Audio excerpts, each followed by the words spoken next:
बहुत टाइम रहती हूँ और मैं देख रही हूँ बच्चे बहुत स्ट्रगल कर रहे हैं और सरकार को सोचना चाहिए रोजगार बढ़ाने की दिशा में। और मैं युवाओं से भी कहूँगी, आप जहाँ भी हैं, बड़े शहर में है, छोटे शहर में है, गांव में है, कस्बों में है, जहाँ भी हैं, सरकारी नौकरियों के लिए आप प्रयासरत हैं, बड़ी अच्छी बात है। लेकिन प्राइवेट में भी आपको बहुत काम मिल जाएगा। आजकल तो देखिए ऑनलाइन का ज़माना है और हम लोग जिस युग में खड़े हैं, बड़ी बड़ी कंपनियां जो है वो छोटे छोटे शहरों और गाँवों तक उनकी पहुंच हो चुकी है। तमाम काम है, आप काम करना चाहें, अपना खुद का स्वरोजगार करना चाहें, जो भी करना चाहें। हालांकि मैं जानती हूँ, मैं ऐसा बैठे बैठे कह रही हूँ, ये सब चीज़ें होना खासकर स्वरोजगार के लिए जो लोग सरकार से जो भी लोन वगैरह की सुविधाएं उपलब्ध हैं, उसमें काफ़ी मशक्कत करनी पड़ती है। भारत की सरकारी मशीनरी नीचे से लेकर ऊपर तक जिस तरह से काम करती है, कई बार सरकार जो सरकारी योजनाएं हैं उनका जो सफलतम क्रियान्वयन है, सक्सेसफुल इम्प्लीमेंटेशन, वो इसी वजह से नहीं हो पाता है क्योंकि सरकारी मशीनरी नीचे से लेकर ऊपर तक बहुत भ्रष्ट भी है, सुस्त भी है। तो वो सब मैं समझती हूँ, फिर भी मैं आपसे यही कहूंगी कि सरकारी नौकरी के लिए प्रयासरत रहिए। फिर भी आप छोटा मोटा जो भी काम आप जहाँ हैं वहीं से आप अपना काम शुरू करिए। और देखिए, महत्वाकांक्षाएं ऊंची होना बहुत अच्छी बात है, एम्बिशियस होना बहुत अच्छी बात। एम्बिशियस रहिए, महत्वाकांक्षी रहिए, सपने, मैं ये मानती हूँ सपने सबसे बड़े देखिए। जब आप सबसे बड़े सपने देखते हैं तो छोटी मोटी चीजें आपको खुद मिलती जाती हैं। बाकी आपका प्रारब्ध, ये भी देखिए बहुत बड़ी बात है, प्रारब्ध तो सबसे बड़ी चीज है। और मैं यहाँ पर एक बात कहना चाहूंगी, जब भारत स्वतंत्र हुआ था, देखिए गांधी जी को लोग कितना क्रिटिसाइज करते हैं, मुझे अफसोस होता है। मैं तमाम लोगों से मिलती हूँ, तमाम बच्चों युवाओं से मिलती हूँ और वो लोग गांधी जी को गालियां देते हैं। गजब की बात है, जिसकी तस्वीर भारत की नोट पर छपी है और वैल्यू भी उसकी वही है भारत की नोट पर। पीके मूवी में सही दिखाया गया था और कहीं उनकी वैल्यू नहीं। लोग उनके बारे में ऐसी ऐसी बात, छोटे छोटे बच्चे मुझे बोलते हैं गांधी जी को गाली देते हैं। मैं उनसे पूछती हूँ, तुमने गांधी जी के विषय में कुछ पढ़ा है? तो वो कहते हैं कि अरे पढ़ने की जरूरत नहीं है, मम्मी पापा दादी नानी चाचा घर में बुआ सबने लोगों ने यही बताया है कि वो बहुत खराब आदमी थे। बताइए भाई, मैंने कहा ना, वो जो पीढ़ी दर पीढ़ी जो नफरत ट्रांसफर हो रही है, जिस तरह का अज्ञान ट्रांसफर हो रहा है, मैं क्या बोलूँ। मैं इसीलिए माओ से कह रही हूँ कि जो घर पे ज्यादा समय बच्चों के साथ बिताती हैं, खुद भी पढ़िए और साथ में बच्चों के बैठ के पढ़िए। अब आपका भी ज्ञान बढ़ेगा, बच्चों का भी ज्ञान बढ़ेगा और आप इस तरह से बच्चों के साथ टाइम स्पेंड करेंगी, क्वालिटी टाइम स्पेंड करेंगी और आप लोगों के बीच का भी रिश्ता प्रगाढ़ होगा, बच्चे आपके साथ और फ्रेंडली होंगे। कई मोर्चों पर ये आपको और तमाम लोगों को फायदा देगा। और आप इस तरह का व्यवहार करेंगी तो आप अपने बच्चे के लिए भी और तमाम जो आपसे छोटे लड़के लड़कियां हैं सभी के लिए आप एक नया उदाहरण प्रस्तुत करेंगे। फिर मैं कह रही हूँ, अगर हम लोग अपने कर्म से उदाहरण प्रस्तुत करें तो वो अधिक बेहतर है, बजाय इसके कि बोला जाए। बच्चों के साथ टाइम स्पेंड करिए, ज्ञान बढ़ाइए। देखिए, वो गांधी जी को गाली देते हैं और मैं आपको बताऊं, गांधी जी ने एक मॉडल दिया था ग्राम विकास के आधार पर। और जो भारत की जो कृषि प्रधान अर्थव्यवस्था, और जिस समय भारत स्वतंत्र हुआ था उस समय भी जो भारत की तत्कालीन स्थितियां परिस्थितियां थी और जैसी भारत की कृषि प्रधान अर्थव्यवस्था है, और अभी भी भारत की अधिकांश आबादी जिस तरह से गांवों में छोटे कस्बों में बसती है, वो बहुत ही अनुकूल थी। उस पर कभी भी मुझे लगता है उस तरह से काम नहीं हुआ शायद। और इसके बारे में मैं ज़्यादा डिटेल नहीं बताऊंगी, ये मैं आपके लिए छोड़ूंगी। जिनको वाकई में जिज्ञासा होगी ये वीडियो सुनने के बाद वो ज़रूर पढ़ेंगे, सुनेंगे।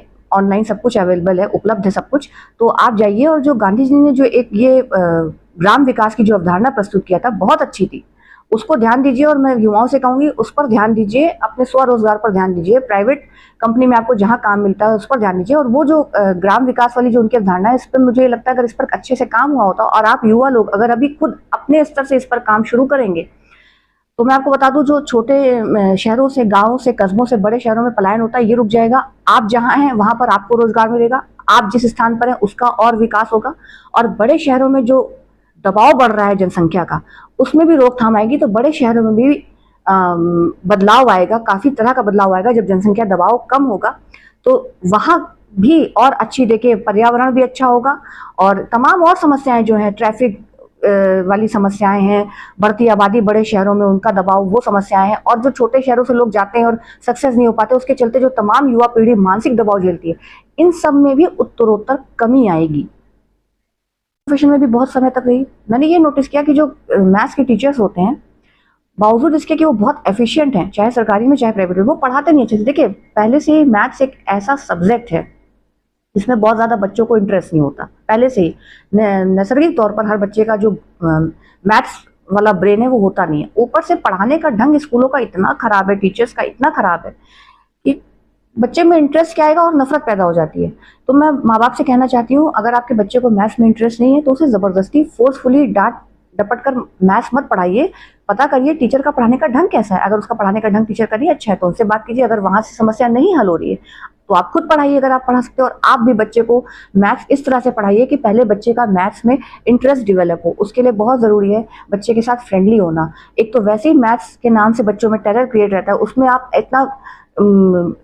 इतने भयानक तरीके से आप पढ़ाएंगे। पहले टीचर का मैथ्स का टेरर, उसके बाद टीचर का मैथ्स के टीचर्स का टेरर, उसके बाद घर में माँ बाप का टेरर। तो बच्चे को कुछ भी समझ में नहीं आएगा। जो थोड़ी बहुत मैथ्स समझने की संभावना उस बच्चे में है भी, वो भी समाप्त हो जाएगी और आप उसके मन में एक विषय विशेष के प्रति नफरत पैदा कर देंगे। पूर्वाग्रह से ग्रस्त हो जाएगा वो बच्चा। ऐसे मैंने तमाम बच्चे देखे हैं स्टूडेंट लाइफ से लेकर और अपने खुद के टीचिंग प्रोफेशन में। और ऐसा नहीं कि टीचर्स एफिशिएंट नहीं है, टीचर्स एफिशिएंट है, माँ बाप एफिशिएंट है, मगर वही है जबरदस्ती मार पीट के पढ़ाना, डांट डपट के पढ़ाना, इतना टेरर क्रिएट करना कहाँ से आएगा बच्चे में?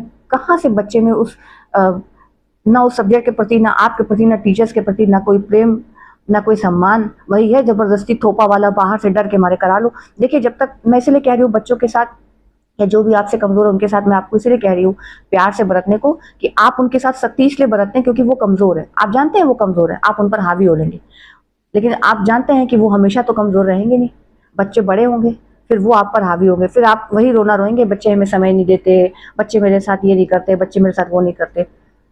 और वो स्थिति आएगी, और वो स्थिति इसलिए भी आएगी क्योंकि बच्चे पैदा ही इसलिए किए जाते हैं। मुझे लगता है तमाम लोग तो बच्चों को पैदा ही इसलिए करते हैं अपने सहारे के लिए।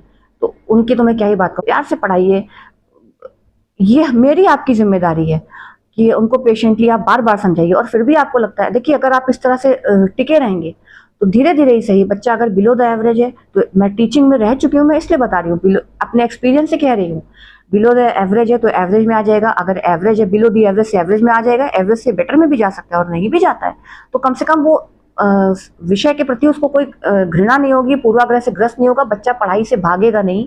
सबसे बड़ी बात है, बच्चे के मन में टीचर्स और पेरेंट्स के लिए एक प्रेम और सम्मान का भाव विकसित होगा, यानी वो कह सकेगा अपनी बात को। ये बच्चों के साथ, ये बच्चों को ये स्वतंत्रता मिलनी बहुत ज़रूरी है कि वो अपने मन की हर बात टीचर से, अपने माँ बाप से खुलकर कह सकें, खासकर माँ बाप से। तो अगर आप पढ़ा सकते हैं तो खुद पढ़ाइए। और देखिए, अगर नहीं आ रही है बच्चे को तो इसका मतलब है कि बच्चे में नैसर्गिक, मैंने कहा ना ज़्यादातर लोगों में नहीं होता है, तो ठीक है, उसको उतना ही करने दीजिए जितना ज़रूरी है, आराम आराम से, धीरे धीरे। और जहाँ तक ज़रूरी है वहाँ तक वो मैथ्स पढ़ लेगा, उसके बाद फिर उसको जो अच्छा लगता है वो करने दीजिए। भारत सरकार ने 2020 में नेशनल एजुकेशन पॉलिसी 2020 क्यों लागू किया है? कहीं मुझे सरकारी प्राइवेट स्कूलों में कोई इसका सफल क्रियान्वयन दिख नहीं रहा है। देखिए, मैं अपनी बेटी के स्कूल जाती हूँ, मेरी पीटीएम में मैं हमेशा टीचर्स को ये बोलती हूँ कि भैया सुबह 1 घंटे बच्चों को खिलाओ, 1 घंटे बच्चों को खिलाओ, दौड़ाओ, भगाओ 1 घंटे सुबह। ये जो शारीरिक व्यायाम है, जो फिजिकल एक्सरसाइज है, ये कराओ, इनको खिलाओ, इनको खेलने दो 1 घंटे। भारी भारी बैग बच्चों पे लाद दिए।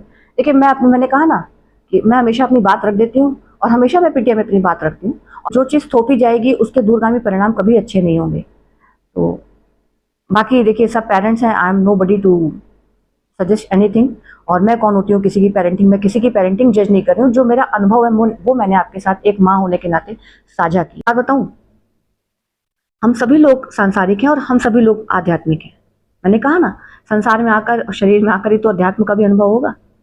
और ये जो सेलेब्स होते हैं, या कोई भी किसी भी इंडस्ट्री में, चाहे आप किसी को भी देखें, सेलेब्स की बात नहीं करूँ, चलिए आप अपने जहाँ रहते हैं वहाँ पर आप किसी को देखें, आपके मोहल्ले में कोई सबसे ज़्यादा प्रतिष्ठित है, उसका रुपए पैसे मान सम्मान कुछ भी ज़्यादा है, कुछ भी ज़्यादा है आपसे, तो मैं आपको बात बताऊँ, बिना स्पिरिचुअल ग्रोथ के ये चीज़ें मिलती नहीं है, बिना आध्यात्मिक उपलब्धि के ये चीज़ें मिलती नहीं है।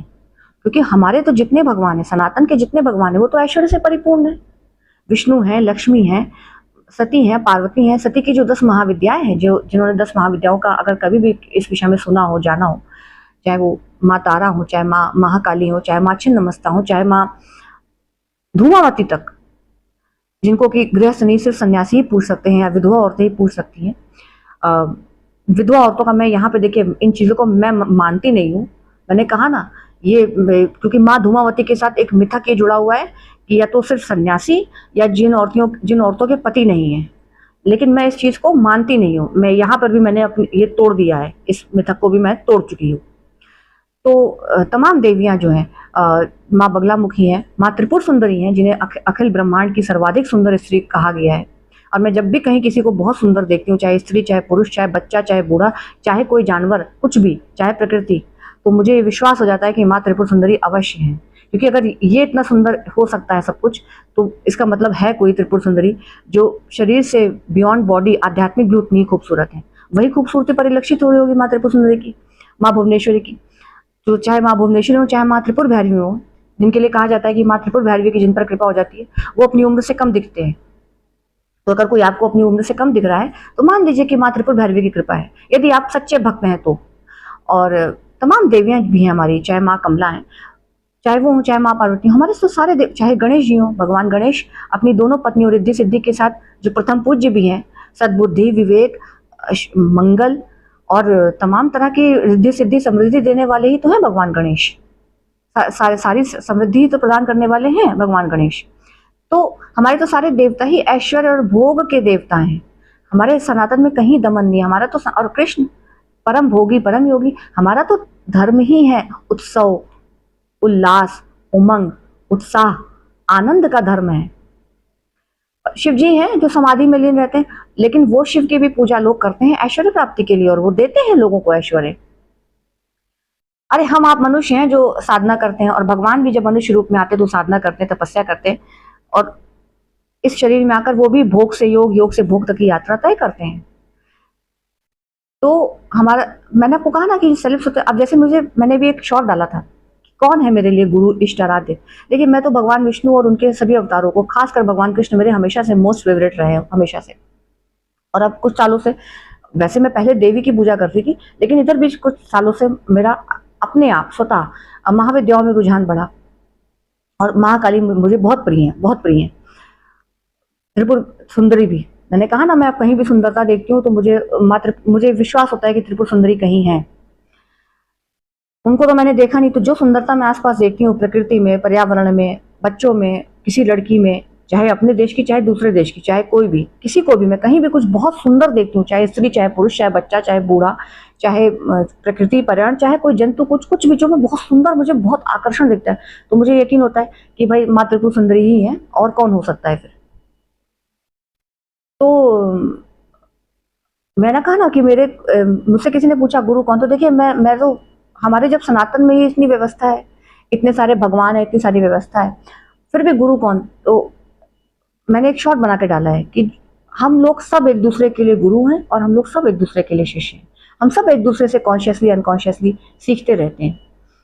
उसमें मैंने बताया ना, जैसे देखिए रामकृष्ण परमहंस को एक कलकत्ता की सबसे सुंदर स्त्री के पास ले जाया गया था, और इन्होंने उसको देखा और ये स्टिल हो गए, उसकी सुंदरता देखकर ये दंग रह गए, जबकि ये तो माँ महाकाली के भक्त थे। अब हमारे यहाँ जो जिन्होंने महाविद्या को, जिनको ज्ञान, उनको मालूम होगा माँ महाकाली और माँ धूमावती और माँ छिन्नमस्ता और माँ त्रिपुर भैरवी भी, ये सब तो बहुत विभत्स वाली देवियां हैं, विभत्स रस से परिपूर्ण है, रौद्र रूप है इनका, विभत्स रूप है, भयानक है, विध्वंसकारी है। लेकिन भक्त को तो इनमें भी सुंदरता दिखती है, परम सुंदरता दिखती है, शरीर से लेकर शरीर से बियॉन्ड की ब्यूटी दिखती है। तो माँ महाकाली के भक्त थे, लेकिन जब उन्होंने उस औरत को देखा तो ये दंग रह गए कि इतनी सुंदर, तो इन्हें तो माँ महाकाली का ही स्मरण हो आया, और वो इनको नहीं जा पाई। वो औरत जो इतनी सुंदर थी, जिसके पास जाने को लोग तरसते थे, और कहते हैं वो इतनी नखरीली थी कि उसके पास कौन आएगा वो खुद तय करती थी। वो सुंदर भी बहुत थी और नखरीली भी बहुत थी, लेकिन रामकृष्ण परमहंस ने उसमें भी माँ का भाव किया, क्योंकि वो तो अपनी खुद की पत्नी में भी माँ का भाव करते थे। अच्छा देखिए, मेरा खुराफाती दिमाग है, मैं क्षमा चाहती हूँ, लेकिन मैं जब पहली बार मैंने पढ़ा, क्योंकि मेरी भी मैं संसार में ही यात्रा शुरू हुई है, तो शरीर से ही यात्रा जारी है। और मैं आपको बता दूं, मैं भले अपने 43वें वर्ष में हूँ, लेकिन मैं उमंग, उत्साह, उल्लास, आनंद से भरी रहती हूँ। मेरा दिल जो है वो बच्चों वाला है, बिल्कुल। और मैं बिल्कुल, मैंने कहा ना, मैं कृष्ण के उसमें हूँ, तो भैया मेरा तो बहुत रसपूर्ण जीवन है, मेरी सोच भी वैसी है। और जब से पहले भी मैं नहीं मानती थी, और तो मेरी आध्यात्मिक यात्रा ने मुझे और भी, मैं जो प्रचलित धर्म है हमारा, चाहे वो सनातन हो, चाहे वो कोई धर्म हो, मुसलमानों का, क्रिश्चियंस का, सरदारों का, किसी का, दुनिया का कोई धर्म हो, मैं दमनकारी धर्म जितने भी हैं, मैं उनके विरोध में थी, हूँ और रहूंगी।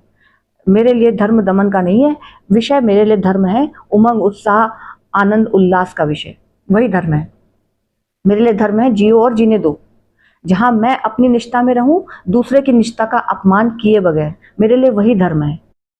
तो देखिए रामकृष्ण परमहंस को उसमें माँ का तो मैंने जब मैंने पढ़ा तो मुझे भी उस समय एक खुराफात दिमाग में ही आई, क्षमा चाहती हूँ मैं, जो मेरे मन में मैं कह दे रही हूँ कि क्या रामकृष्ण परमहंस को कोई प्रॉब्लम थी?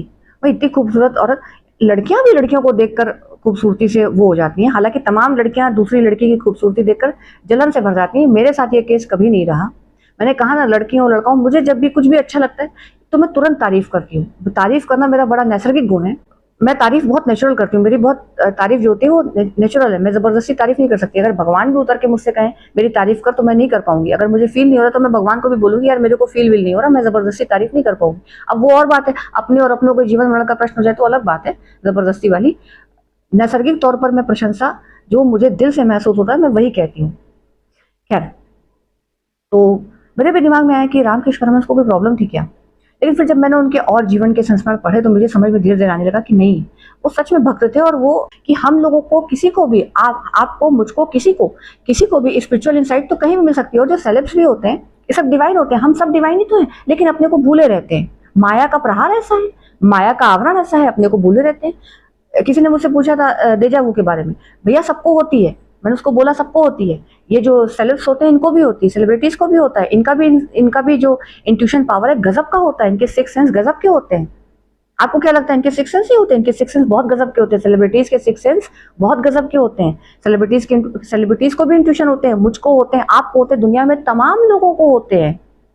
लेकिन कई बार कई वजहों से इंसान अपने को भूला रहता है। और हमारे यहाँ देखिए भूलना भी हमारे सनातन में भगवान का गुण है, ईश्वरी गुण है। माँ सती अक्सर अपने को भूल जाती थी, अक्सर भूल जाती थी। शिव जी और तमाम लोग फिर उनको उनका असली रूप याद दिलाते थे। हनुमान जी, याद कीजिए सुंदरकांड में सारे वानर अपनी अपनी वीरता का बखान कर रहे हैं और हनुमान जी बिल्कुल मौन बैठे हैं, जो कि सारा सब कुछ करने की क्षमता रखते हैं, और जिन्होंने सब कुछ किया और जो कि चुने गए थे अस्तित्व के द्वारा सब कुछ संपन्न करने के लिए, समुद्र पार जाकर सब कुछ करने के लिए। वो हनुमान जी चुप बैठे थे क्योंकि उन हनुमान जी को श्राप मिला था अपना बल बुद्धि भूलने का, और यही श्राप उनके लिए और पूरे समाज के लिए सदियों सदियों के लिए, युगांतर के लिए वरदान बन गया।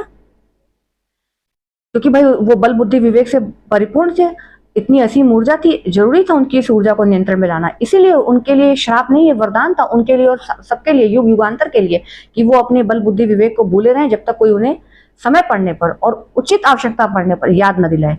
तो जब समय पड़ने पर, उचित आवश्यकता पड़ने पर उनको कोई उनका बल बुद्धि विवेक याद दिलाता था तो उनको बल बुद्धि विवेक याद आता था। तो सुंदरकांड के समय देखिए हनुमान जी सारे वानर अपनी वीरता का बखान कर रहे हैं, हनुमान जी चुप बैठे हैं। जामवंत जी कहते हैं का चुप साध रहे हो बलवाना। जामवंत जी उनको याद दिलाते हैं कि तुम्हें अपना बल बुद्धि विवेक भूला हुआ है, याद करो। हनुमान जी भूले रहते। विष्णु जी, जैसे मैंने भी कहा, 4 महीने भी देखिए सोने का टाइम हो गया विष्णु जी का, 4 महीने के सोएंगे, चातुर्मास 4 महीने सोएंगे और वही नवंबर में उठेंगे देवोत्थान एकादशी पर। उनको भी तो कोई चाहिए इंस्पिरेशन, सबको चाहिए, हमको सबको चाहिए, तो हम सब डिवाइन है। तो मुझे तो किसी सेलिब्रिटी को देखकर भी वो मिल सकती है, मिली ही है। मैंने कहा ना ये सब भी डिवाइन होते हैं, लेकिन माया का प्रहार ऐसा होता है। देखिए कबीर क्या कहते थे, माया महा ठगनी हम ही जानी। कबीर है, मीरा है, नानक है, जो चीजें लोग ग्रहण करके उनकी असारता के विषय में जानते हैं, इनको वो चीजें पाए बगैर इसकी असारता का ज्ञान था। क्या कबीर चाहते तो रातों रात अमीर नहीं हो सकते थे? कबीर उस समय, कबीर के तमाम बड़े बड़े धन्ना सेठ उनके भक्त बने हुए थे और उनको हर तरह से संपन्नता देने को तैयार थे, लेकिन कबीर ने नहीं लिया। कबीर ने पूरा जीवन एक साधारण जुलाहे की तरह जिया। और मैंने पढ़ा है कबीर की पत्नी भी बहुत तेज थी, लेकिन वो एक बिल्कुल साधारण गृहस्थ की तरह वही कपड़ा बुनकर अपने परिवार का भरण पोषण करते रहे। और देखिए कबीर के ऊपर आज सारी दुनिया पीएचडी करती है, बड़े बड़े विज्ञानी अपने को लगाने वाले लोग कबीर पर पीएचडी करते हैं। कबीर की उलटबासियां पढ़िए, कबीर की उलटबासियां, एक एक उलटबासी समझना क्या हमारे आपके बस की बात है? बिना आध्यात्मिक यात्रा में कोई विशेष तरक्की किए बगैर, विशेष उन्नति किए बगैर हम आप कबीर की उलटबासी समझ सकते हैं? मैं तो एक एक कबीर की उलटबासी को 100 बार पढ़ती हूँ। तो लेकिन वो ठीक है, वो कबीर थे, वो कबीर की यात्रा थी। मीरा, नानक, और देखिए ये जो आजकल भारत में तमाम गुरु बने, मैं क्षमा चाहती हूँ, गीता, रामायण, रामचरितमानस जो कि प्रामाणिक भी नहीं है।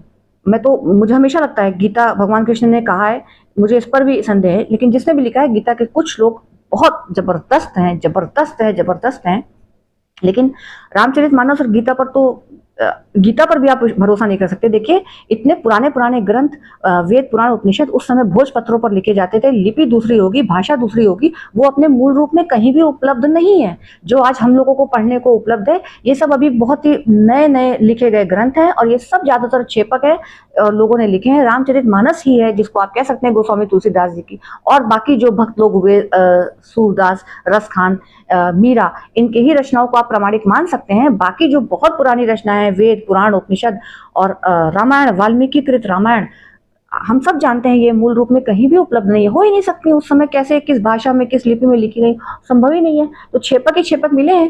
रामचरितमानस को हम लोग इसलिए ज्यादा प्रामाणिक मानते हैं, वाल्मीकि रामायण से प्रेरित मानते हैं, और रामचरितमानस अभी कोई बहुत पुरानी नहीं है। हम लोग को पता है गोस्वामी तुलसीदास कोई बहुत पुरानी बात नहीं है। तो मुझे तो हमेशा से लगता है कि गीता कृष्ण ने कहा, लेकिन कृष्ण ने कहा नहीं कहा, गीता के कुछ श्लोक बहुत बहुत बहुत कमाल हैं, और कुछ श्लोक ऐसे हैं जिनमें वाकई में बार बार चिंतन करना चाहिए। लेकिन मैं एक बात कह रही हूँ कि ये जो आजकल के गुरु हैं, मैं देखिए गीता पुराण और ये सब रटकर मैंने भी बहुत पढ़ा है, अब मुझे याद नहीं रहता। मैं आपसे बोलूं तो मुझे भी याद कुछ नहीं रहता, पढ़ा मैंने बहुत है, बहुत साल हो गए। ये उपनिषद वगैरह तो मैंने 10-15 साल पहले पढ़े थे, और इधर 10 सालों से मैंने पढ़ना, 2016 के बाद से मैंने शायद पढ़ना बिल्कुल ही बंद कर दिया। तो ये श्लोक रटकर बैठकर, मंच पर बैठकर प्रवचन देने से कोई ज्ञानी नहीं हो जाता। मैं क्षमा चाहती हूँ, वो तो कोई भी कर सकता है, भारत में सब तोते यही कर रहे हैं आजकल। लेकिन आप कबीर को देखिए, मीरा को देखिए, इनके पास अपना कुछ है, इन्होंने कुछ लिखा है, कुछ सृजन किया है। मैं तो कहती हूँ केजी में पढ़ने वाला बच्चा भी तोतली भाषा में अगर तो बंदी बैठाता है अपनी, वैसे तो सृष्टि में पूरे ब्रह्मांड में सब कुछ दोहराव है, फिर भी मैंने कहा ना, दोहराव होते हुए भी सब कुछ अपने में अनूठा है, बेजोड़ है, अद्वितीय है। यही ब्रह्मांड की सबसे बड़ी विशेषता है, सबसे बड़ी सुंदरता है। तो वो बच्चा भी उस समय भगवान होता है। मैं कहती हूँ बिल्कुल सरल से सरलतम भाषा में भी अगर मैंने कुछ लिखा, मैंने सृजन किया, और जब मैंने सृजन किया तो मैं भगवान हूँ। जो लोग भी लिखते हैं, कविता लिखते हैं, कुछ बिल्कुल, मैं कहती हूँ बिल्कुल सरलीकृत भाषा में आपने कोई कविता लिखी, 2 लाइनें भी लिखी, आपकी वो रचना है, आप उस समय ईश्वर हैं। तो कबीर ने कुछ अपना लिखा, कबीर ने जो दिया है, कबीर का ज्ञान है, मीरा ने कुछ दिया है, तमाम ऐसे हुए हैं सूफी, रूमी उमी आप जाइए, खलील जिब्रान जाइए, उनके अपने विचार हैं। ऐसे तमाम फिलोसफर्स हुए हैं, उनके अपने विचार हैं। ये जो गुरु बैठे हैं भारतवर्ष में, इन्होंने अपना क्या लिखा है? मैं कह रही हूँ कोई 2 लाइन की तो बंदी भी बैठाइए कभी अपनी, कुछ नहीं, बस गद्दी लगाकर बैठ गए, वही गीता पुराण रट रहे हैं, और लोग जा रहे हैं इनके पास। अब मैं इसमें ज्यादा नहीं बोलूंगी। लोग दान पुण्य करते, देखिए दान पुण्य का भी आपको बात बताऊं, मैंने कहा ना मैं पंडित हूं। हमारे सनातन में दान की बड़ी महिमा है, और दान के नियम है। हर किसी को हर समय दान नहीं दिया जाता। दान देते समय भी दान जिसको दिया जा रहा है उसकी पात्रता ध्यान में रखी जाती है, और आवश्यकता के हिसाब से दान दिया जाता है। सामने वाले की योग्यता और आवश्यकता के हिसाब से दान दिया जाता है। जैसे ज्ञान का दान, गुरु हर किसी को शिष्य नहीं बनाते,